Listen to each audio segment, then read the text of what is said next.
Newsmaker Sunday. Congressman Andy Biggs from Arizona's 5th Congressional District, which is Mesa, Gilbert, Chandler, Queen Creek, essentially. He's in his first term, served in the Arizona legislature for 14 years, last 4 years as a Senate president. He's our guest this week on Newsmaker Sunday. Welcome back. Thanks, John. Good to be with you. Good to see you. So much going on in Washington. I want to start with tape number one. This is the president signing a massive budget. This was $1.3 trillion in spending. Look at that budget. I mean, that is obscene. More money for the military, yes. There will be more money for border security, yes. But you've got some issues in this, and I know you voted against it. Yes. You were one of 90 Republican lawmakers who voted against it. That's correct. Tell me why. First of all, we didn't have, the process was horrible. I mean, you saw how big that stack of paper was. They gave it to us at 8:30 p.m. the night before and said, we're going to vote on this at noon tomorrow. Nobody obviously read it. Nobody read the bill. Nobody could read the bill. So the only people that knew what was in there are the staffers of the big four, which is the speaker and the minority leader, you know, Pelosi and those guys. Right. So nobody could read it. The second thing is they had what's called a closed rule. They would not let anybody amend the bill. So I went down, and at 12:30 in the morning, I was in front of the Rules Committee arguing for my amendments, presenting evidence why we should. You offered up 2 or 3 amendments, yes, didn't you? Yeah. And so the process, that's number one. The process was horrible. What were the amendments you wanted, by the way? I wanted to defund sanctuary cities, and I wanted to defund the Robert Mueller investigation.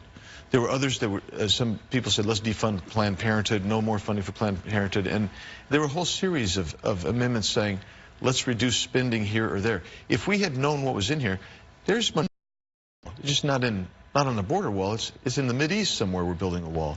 There's scholarship money for people in the Mideast and other nations.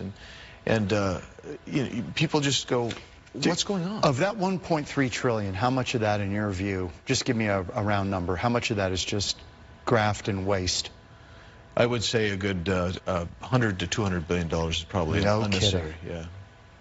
Yeah, we're going to borrow probably anywhere from $800 billion to $1 trillion probably of that to fund that. So on principle, as a fiscal conservative, you said, I cannot buy into this. I don't like the process, and we are spending money, as John McCain used to say, like a drunken sailor. Yeah, but that insults a drunken sailor. He's spending his own money. That's right. You guys, the government, can just keep printing money. Yeah, and you know, John, just 6 months ago, we passed $21 trillion. Not even 6 months ago. We're going to be hitting a $22 trillion debt, national debt, well, probably in another 6-7 months. At what point does the cost of servicing that debt become almost insurmountable, where it's eating up a big portion of our budget? Well, it already is eating up a big portion. We're talking hundreds of billions of dollars. When we get to about 2028, if we have not changed the path we're on, it's going to crowd out so many other things. Now, the Democrats like to say that the tax cut ballooned the deficit. What do you say?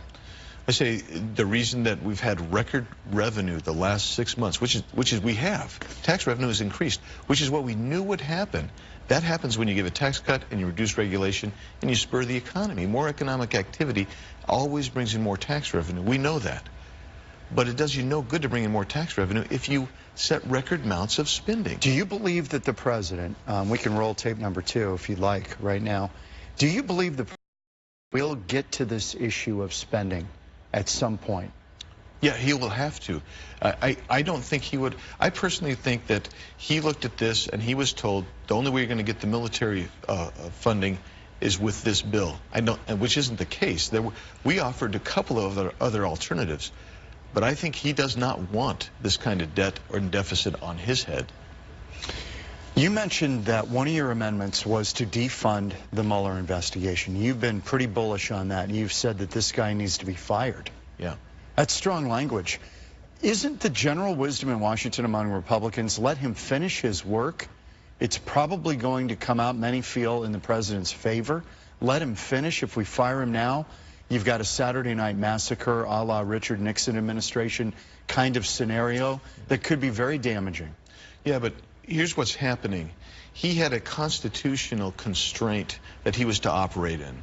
He has now gone over those boundaries, and he's flooding all other kinds of places. So when he is attacking people from 2009 form filing violations and 2013, his scope under the Constitution was merely campaign-related election tampering by Russia, and specifically with the Trump campaign. Well, they found that there is none. Well, okay, so he's basically there. He hasn't disclosed that, but Comey did, Clapper did, the House Intel Committee did. But he's out here. And so... And why do you believe that is, Congressman?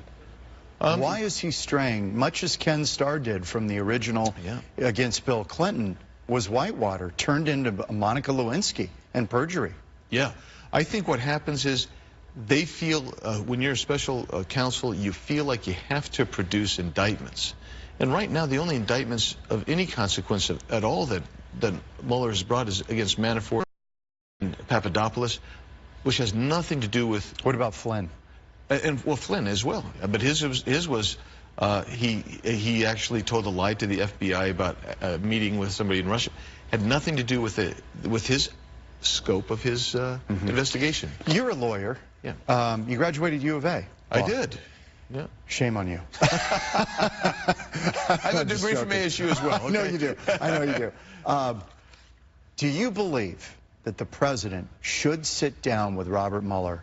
Would that bring an end to this?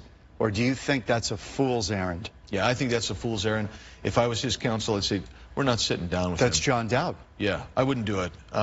Look. And tell me why, because most people would say, if you have nothing to hide, sit down with the special counsel. Tell me as a lawyer where that can rear up and bite you. Well, first of all, you have a very loquacious client if you have Donald Trump as your client, number one. Number two, that's how they got John Flynn.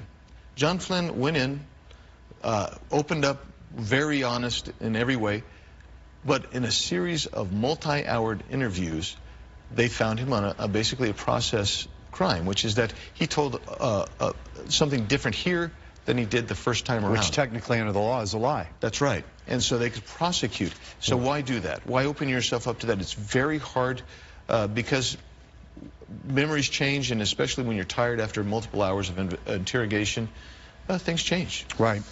Let me ask you about you. This is something back to Arizona that was interesting, that you got the Senate passing the Ashland Mike Amber Alert in Indian Country Act. Yeah. You were instrumental in this in the House. Tell me what it does, Amber Alert, in the Indian Nation. Well, right now, there's a hole in the Amber Alert system. So on the 535, roughly 535 Indian reservations, they don't participate in the Amber Alert system. I had no idea. Yeah, and really no one did until the Ashland Mike case came out, because you know, it's a remote area anyway. Maybe they don't have all the technology that we do, but what this does is it gives them the training, opportunity to get some equipment and participate in that system, so that if a child's abducted, now we can get it out there and alert it on the reservation and off the reservation as well, like we do anywhere else in the country. The president has signed it or not? Not yet. It's in fact, as I was coming in, I was reading a message that they're transmitting from the Senate to the president, and then either today or tomorrow, and then he has 10 days to sign. Why was this important to you? I think was important. I don't think you have a reservation in your district, do you, or do you? No, I don't. I'm bordered by two, but I don't have any in there. But, you know, I think it's, you know, they're Arizona citizens, they're nationals, you know, they're citizens of the United States, and there should not be a hole there. And, you know, we have compassion for the children, and I had a chance to talk with the mom and dad who were great advocates of this. I said, this is one we should do. John McCain was involved in this originally, Yes, right? he was. And so we worked with his office. They were great to work with. He was on this, had the Senate bill. I introduced it on the House, and we just mirrored it up and able to get that Any through. word, as we speak about him, any word on how he's doing? No word for me. One of his staff persons told me yesterday that he seems to be doing better. But that's the last word I had. Okay. Let's go to tape number 3. President Trump